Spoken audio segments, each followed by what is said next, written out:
In the spring of 1886, Spain stood at a crossroads of history. The monarchy had endured decades of turmoil, civil wars, revolutions, and political uncertainty.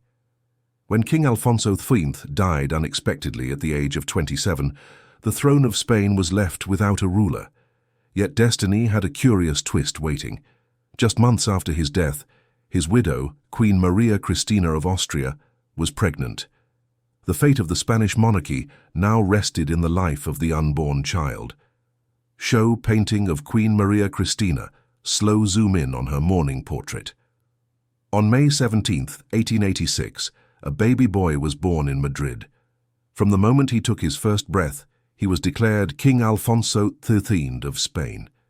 A king without a crown upon his head, a ruler who would not yet rule. Show image of newborn Alfonso XIII and royal palace background. Spain at that time was a kingdom struggling to define its identity. The country was recovering from the long Carlist wars and grappling with the loss of its former imperial glory. Political divisions between conservatives and liberals plagued the nation. Show 19th century maps of Spain, portraits of political leaders, and street scenes from Madrid. While the infant king was too young to comprehend the challenges of his kingdom, his birth represented hope that the monarchy might bring stability once more. For the first 16 years of his life, the kingdom was governed by his mother, Queen Maria Cristina, who served as regent. Show painting of Maria Cristina with young Alfonso, royal court interiors. She worked diligently to preserve the institution of monarchy and guide Spain through changing times. During Alfonso's childhood, Spain faced profound challenges. The late 19th century brought waves of industrialization, social unrest, and rising calls for reform. Overseas, the Spanish Empire was fading fast. In 1898, Spain suffered a devastating defeat in the Spanish-American War, losing its last major colonies, Cuba, Puerto Rico, and the Philippines.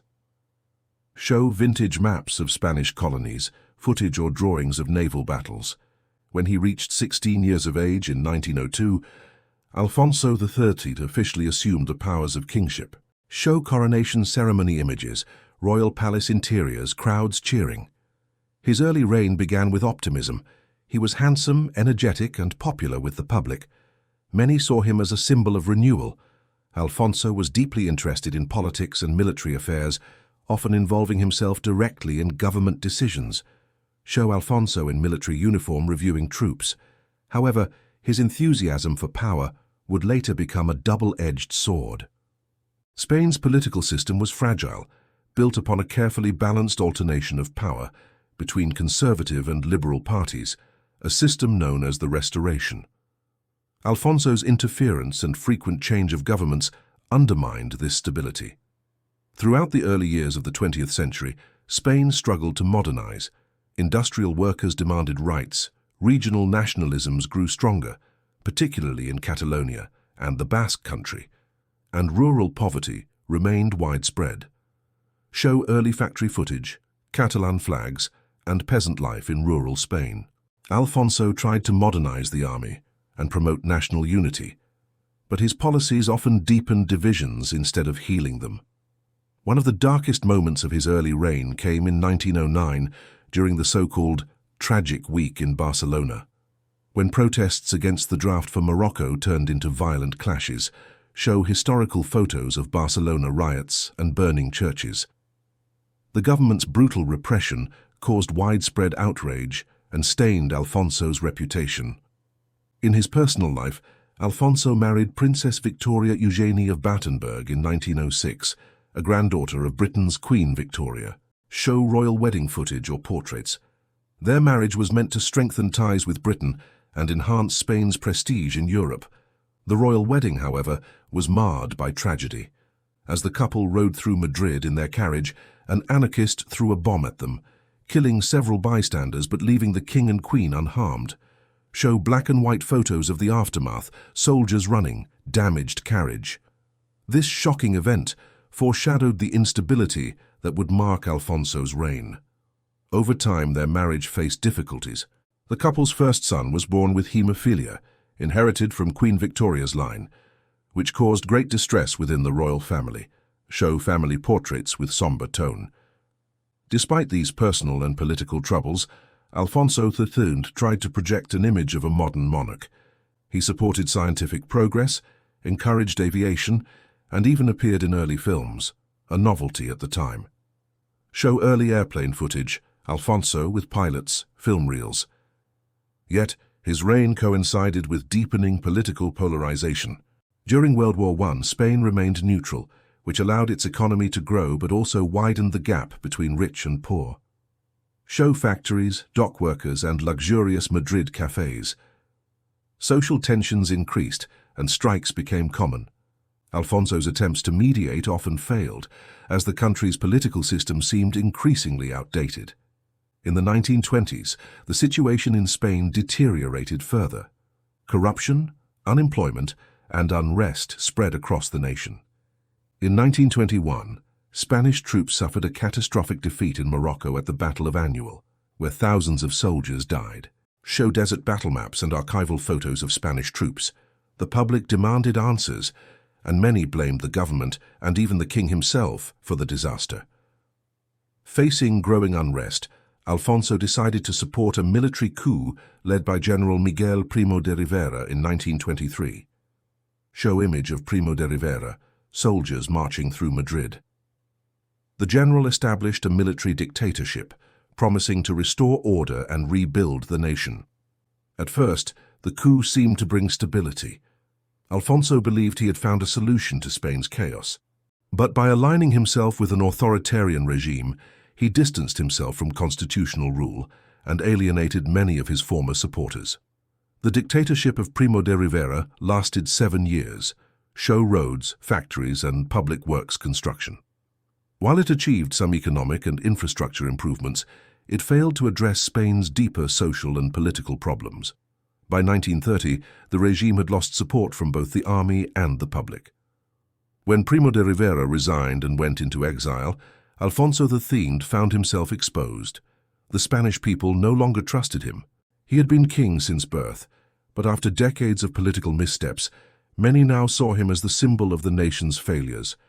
In 1931, municipal elections were held across Spain.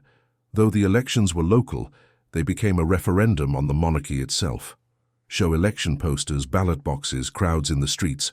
Republican candidates won in most major cities, signaling that public opinion had turned decisively against the king. Realizing that his presence could lead to civil conflict, Alfonso chose to leave Spain. Show Alfonso leaving Madrid in car, waving silently. On April 14, 1931, he went into exile, and the Second Spanish Republic was proclaimed. Show Spanish Republican flag raised over buildings. Though he never formally abdicated, his reign was effectively over. Exiled from his homeland, Alfonso moved from country to country, living in France and later in Italy. Show shots of Paris, then Rome. He continued to follow Spanish affairs from abroad, hoping that one day the monarchy might be restored. But his influence had faded.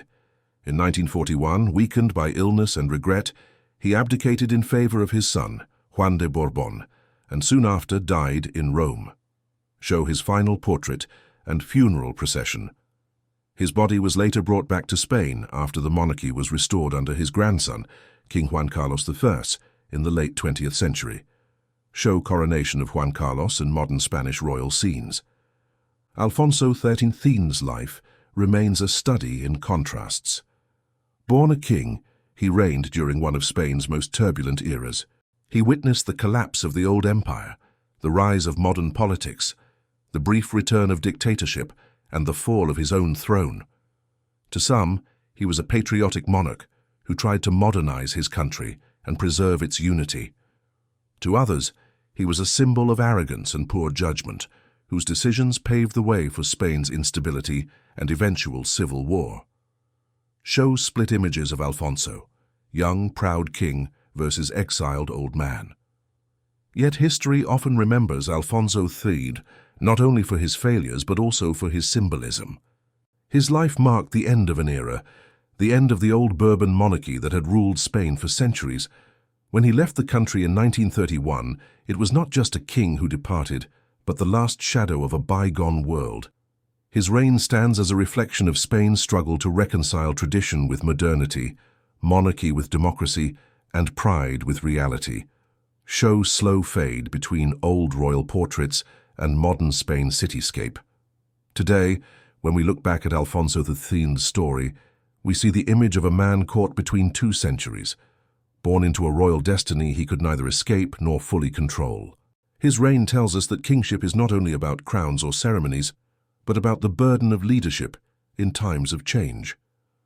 The story of Alfonso XIII is a reminder of how history can both create and destroy those born to rule.